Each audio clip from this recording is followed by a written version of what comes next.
Good morning, everyone, and wishing you a blessed Thursday of the fifth week of Easter.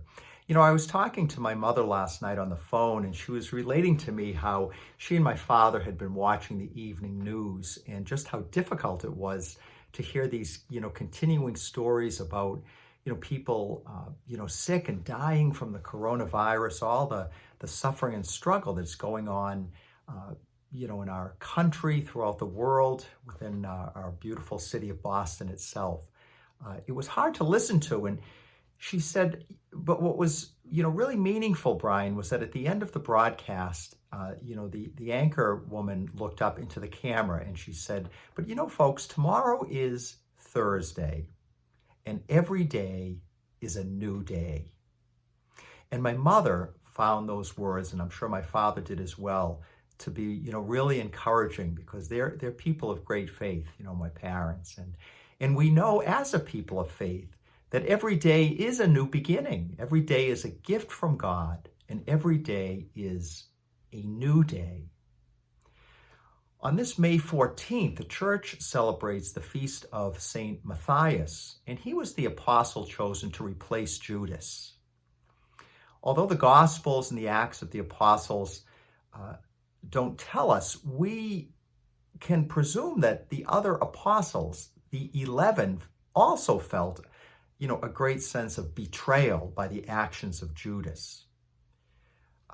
But they did not allow that betrayal to bind them, to entrap them in anger or in paralysis.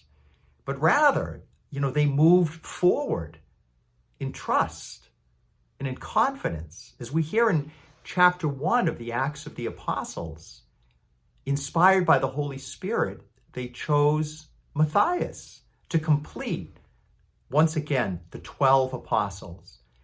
And their choice was indeed an inspired one, as Matthias went forth, and as tradition tells us, he preached the gospel in Jerusalem, and he gave his life for Christ and the church. My brothers and sisters, every day is a new day.